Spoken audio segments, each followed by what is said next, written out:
नमस्ते, अभिवादन आपका इनोसेंट इन्वेस्टर के इस नए वीडियो में। दोस्तों, बाजार की क्लोजिंग कैसी हुई? 18,100 के थोड़ा सा नीचे, 18,000 के ऊपर लगभग 90 पॉइंट। हम फ्लैट बंद हुए हैं, मात्र 8-10 पॉइंट गिर करके। कोई दिक्कत है यहाँ पर? बिल्कुल भी नहीं। हमने गैप अप किया था, जो सेलिंग प्रेशर आया उसी में खत्म हो गया, कोई दिक्कत नहीं आई। अमेरिका से हमारे लिए अच्छे संकेत नहीं है, बुरे भी संकेत नहीं है। आज हमने अपने लेवल्स को सम्मान दिया और ठीक ठाक जगह पे क्लोजिंग भी दी है।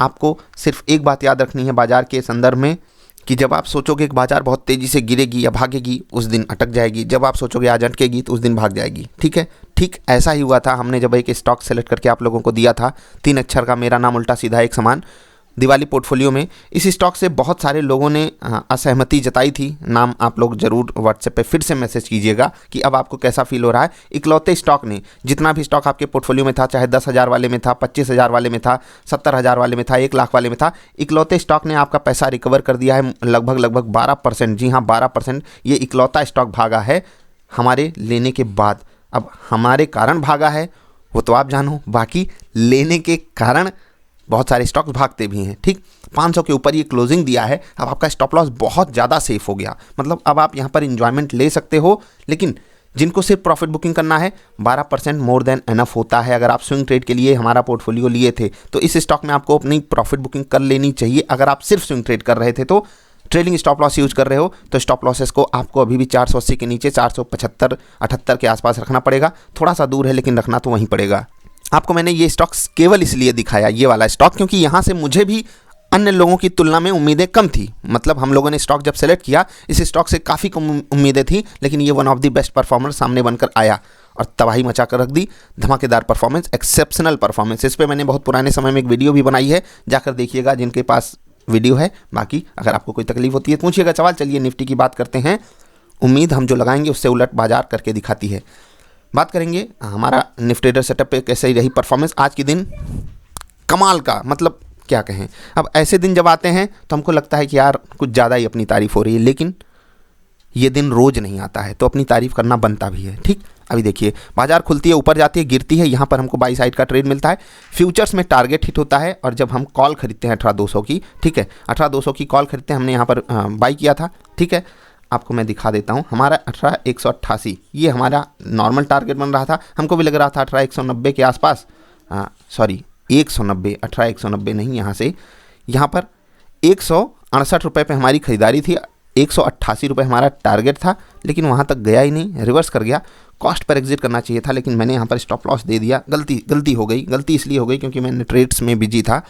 ये रिवर्स कर गया, स्टॉप लॉस दे गया, लेकिन नहीं लेना चाहिए था, क्योंकि ये हमारे फेवर में 12-13 रुपये जा चुका था। 13 का मतलब क्या होता है? 650 रुपये। ये हमें एक लॉट पर दे रहा था, केवल एक लॉट। एक लॉट का प्राइस हम आपको बता देते हैं। अगर आपने 170 पे खरीदा है, 50 किया है, तो 8,500 रुपये पे ये हमको 650 रुपये दे रहा था। अप्रॉक्सीमेटली 7-8% हमको दे भी रहा था। आपको हमने समझाया कि जब भी ऐसा कोई मोमेंटम आ जाए आपके पक्ष में, आपको कॉस्ट पर एग्जिट करना चाहिए। लेकिन कभी कभी मैं अपनी चीज़ें खुद भी फॉलो नहीं कर पाता हूँ, केवल इसलिए दोस्त, केवल इसलिए क्योंकि मैं अन्य ट्रेड्स में बिजी रहता हूँ। कभी कभी ये अच्छा भी हो जाता है, कभी कभी ये बुरा भी हो जाता है। जैसे आज मेरे लिए बुरा था, हो सकता है आपके लिए ना रहा हो। जबकि फ्यूचर्स में हमारा यहाँ पर टारगेट हिट हुआ और यहाँ पर हमें स्टॉप लॉस देना पड़ा। चलिए बात कर लेते हैं 10 मिनट की कैंडल की। 10 मिनट का कैंडल, और यहाँ पर तो फ्यूचर्स ने तबाही मचा कर रखी। मैं एक बात आपको बताता हूँ, तबाही पॉजिटिव वाली। चलिए, बाजार गैप अप करे, ऊपर जाए, ठीक है, उसके बाद जब गिरे तो एक बार के लिए बाई साइड 3 मिनट पे मिलता है, फ्यूचर का टारगेट हिट होता है। लेकिन बहुत सही समय पे यहीं पर ही आपको अगर सेल साइड का ट्रेड मिल जाए, ऊपर के लेवल पे जो आपको रेजिस्टेंस बताया गया है वो भी रहे, तो आप क्या करोगे? शॉर्ट साइड का ट्रेड लोगे ना, और कन्विक्शन हाई हो तो मज़ा आएगा। और यहाँ पर जो कन्विक्शन हाई था, गजब का ट्रेड मिला। फ्यूचर्स कमाल का टारगेट हिट हुआ। और ऑप्शन की बात करते हैं, जहाँ पर आपकी मार्जिन कम लगती है। 18,100 की पुट खरीदनी थी, और देखिए क्या मस्त, मतलब एकदम लोअर लेवल पे हमको ट्रेड मिला था। एकदम लोअर लेवल पे 122 रुपये पर मेरा ट्रेड एग्जीक्यूट हुआ। उससे नीचे भी हम चाहते तो एग्जीक्यूट कर लेते। 122 रुपये पे था, 142 रुपये हमारा टारगेट था। अब 142 रुपये टारगेट था। आप देखिए भाई, अब आप महीने के अंत में जाने वाले हो, ठीक है, तो आपको क्या करना है? अब आपको लॉट साइज बढ़ानी पड़ेगी, क्योंकि आपका मार्जिन यहाँ पर कितना जा रहा है? लगभग 7-8 हज़ार रुपये। अब आप 2 लॉट में आराम से ट्रेड ले सकते हो, ठीक है। जहाँ पर आपको कन्विक्शन दिखे, जैसे यहाँ पर, तो आप आराम से ट्रेड लीजिए। अब 750 की जगह आप 1,000 रुपये, 1,200 रुपये का भी टारगेट लगा सकते हो, जब आप 2 लॉट पे ट्रेड करो। समझ रहे हैं? इस पे मत लगाइएगा पर लॉट ट्रेड, ओवरऑल ट्रेड की मैं बात कर रहा हूँ, ठीक है। उसके बाद मिल जाए तो आप कॉस्ट पर एग्जिट कर लीजिए। बढ़िया मोमेंटम आया तो 3 टारगेट मेरे आए, एक स्टॉप लॉस गया, एक जो स्टॉप लॉस गया वो भी नहीं जाना चाहिए था निफ्टी ट्रेडर सेटअप के हिसाब से। तो सेटअप ने हमको ट्रेड बढ़िया दिलाया, मोमेंटम भी दिलाया, बस स्टॉप लॉस मेरी गलती थी। इस स्टॉक का नाम कोई कमेंट मत करना दिवाली पोर्टफोलियो वालों, और जिसके पास दिवाली पोर्टफोलियो नहीं है, क्या इस स्टॉक का नाम वो बता सकता है? उल्टा सीधा एक समान। चलिए बात करते हैं निफ्टी की, निफ्टी के ढेर सारे इंडेक्सेस की, एनएससी की। निफ्टी 50 को आउट परफॉर्म किया है, निफ्टी नेक्स्ट 50 और निफ्टी मिड कैप ने, खासकर मिड कैप ने किसके कारण परफॉर्म किया? IRCTC 5% ऊपर, जील 4.5%, अशोक लेलैंड रिजल्ट के बाद धमाका हो गया ना, स्कॉट्स 4% ऊपर, बाटा इंडिया 4% ऊपर, मनापुरम 10% गिरा है, मनापुरम फाइनेंस 10% गिरा है, Mahindra finance 6%, LND housing finance 2.5%, REC limited, वाह, REC PFC 2.5% गिर गए, मज़ा आ गया, ये तो मैंने देखा ही नहीं। चलिए निफ्टी बैंक को देख लेते हैं। कोटक महिंद्रा बैंक 1% ऊपर था, बाकी सब छोटे मोटे ऊपर थे। गिरावट में RBL बैंक 2% गिर रहा था, बाकी सब 1.5% गिरे थे।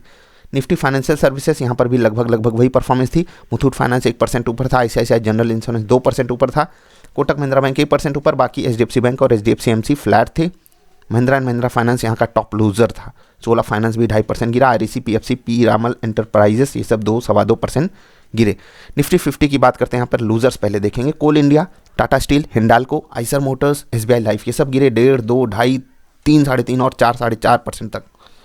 वाह यार। गेनर्स में power grid, ONGC, ITC, Cipla और UPL थे, बढ़िया चले। ओवरऑल सिनारियो में बाजार आज बुरी नहीं थी, ठीक है, बाजार आज बुरी नहीं थी। स्टॉक स्पेसिफिक आपको बड़ा मोमेंटम देखने को मिला, और खासकर आज सिगाची की लिस्टिंग हुई, आपने देखा भाई साहब, ये है स्टॉक मार्केट की ताकत। आपका पैसा जिसको मिला मतलब उसके साथ तो कमाल हुआ है। 603, वाह, क्लोजिंग मतलब खुलने के बाद 20% का अपर सर्किट, और अपर सर्किट पे ही इसने सारा दिन ट्रेड किया है ना कमाल। सिगाची के बाद पॉलिसी बाजार ने भी बढ़िया एक्सेप्शनल परफॉर्मेंस आज दिखाई है। उम्मीद नहीं थी कि पॉलिसी बाजार ऐसा चलेगा, लेकिन उसने भी हमको बढ़िया परफॉर्मेंस दिखाई। जिन लोगों ने भी IPO अप्लाई किया था उनको गेन दिया उसने, ठीक है। पॉलिसी बाजार की भी हालचाल जाननी ज़रूरी है। 1201 पे क्लोजिंग हुई है, और ये भी हमारे लिए बढ़िया परफॉर्मेंस लेकर आया। 1110 ओपनिंग और 1201 बढ़िया गया था, 1250 का भी लेवल इसने दिखाया, ठीक है। यहाँ पर भी लोगों ने 25% के आसपास का गेन कमाया है, कोई दिक्कत नहीं है। सिगाची और पॉलिसी बाजार दोनों ने खुश किया। आपका लगा था क्या पॉलिसी बाजार? अब पेटीएम से उम्मीदें हैं कि वो भी ऐसे ही पॉजिटिव ओपनिंग दे दे, 20-25% की दे दिया तो मज़ा आ जाएगा। आई होप आपने पेटीएम IPO एनालिसिस वाली वीडियो जरूर देखी होगी। तो आज का दिन निफ्टी ट्रेडर सेटअप वालों के लिए बढ़िया गया, ओवरऑल मार्केट के लिए फ्लैट गया। आपके लिए कैसा गया बताइएगा ज़रूर। और हाँ, IOLCP जो आज स्टॉक गिरा उस पर मैंने वीडियो बनाकर आपको दी हुई है, देखा कि नहीं आपने? थोड़ा सच में आप लोग डिफाइन कीजिए, आप ट्रेडर हो या इन्वेस्टर हो, क्योंकि इन्वेस्टर डरना नहीं चाहिए, इन्वेस्टर को डर नहीं लगनी चाहिए। अगर उसकी कंपनी दुरुस्त है ना दोस्त, तो टाटा मोटर्स जैसी कंपनी 600 से गिरेगी 60 पे आएगी। कह रहा हूँ टाटा मोटर्स जैसी कंपनी 600 से गिरेगी 60 पे आएगी, और 60 से फिर से 500 जाएगी, क्योंकि फंडामेंटल्स मजबूत हैं, क्योंकि जो पॉइंट ऑफ व्यू है कंपनी के मैनेजमेंट का वो मजबूत है। बस यही होना चाहिए। क्या IOLCP में आपको ये सब दिखाई देता है? अगर दिखाई देता है बने रहिए, ट्रेडर हो निकल जाइए, इन्वेस्टर हो तो क्यों पैनिक कर रहे हो दोस्त? टेंशन नहीं लेते हैं, समझ रहे हैं। कमेंट्स नहीं लेंगे आज। वीडियो पसंद आए लाइक कर देना, कोई सवाल सुझाव हो तो पूछना, सेटअप ज्वाइन करना हो तो व्हाट्सएप पे कनेक्ट कर लेना, स्टूडेंट ऑफर के बारे में ज़रूर पूछना। और अभी हम आपसे विदा ले रहे हैं, जल्दी मिलेंगे। वीडियो देखने के लिए आपका आभार। हाँ, जो लोग फंड पूछते हैं कि कितना रिक्वायर्ड है सेटअप ज्वाइन करने के लिए, भाई साहब 25,000 आपके फोलियो में होना चाहिए ट्रेड करने के लिए, ठीक है। 25,000 आपके फोलियो में होना चाहिए। पूरा पैसा यूज़ नहीं होता है, कभी 15,000 यूज़ होगा, कभी 12,000, कभी 8 ही 10,000, ठीक है। जब जो प्राइस है ऑप्शंस का वो कम हो जाता है तो हम 2 लॉट में ट्रेड करवाते हैं आपको। जो लोग छोटे लॉट साइज से ट्रेड करते हैं, जो बड़े से करते हैं वो अपने हिसाब से एडजस्ट कर सकते हैं रिस्क रिवार्ड रेशियो के हिसाब से, समझ रहे हैं। व्हाट इज ट्रेडिंग सेटअप वाली वीडियो देख लीजिएगा अगर किसी को ज्वाइन करना हो। बाकी अपने हिसाब से स्मार्ट डिसीजन लेते रहिए। अभी के लिए इतना ही, जल्दी मिलेंगे। वीडियो देखने के लिए आपका आभार, नमस्कार।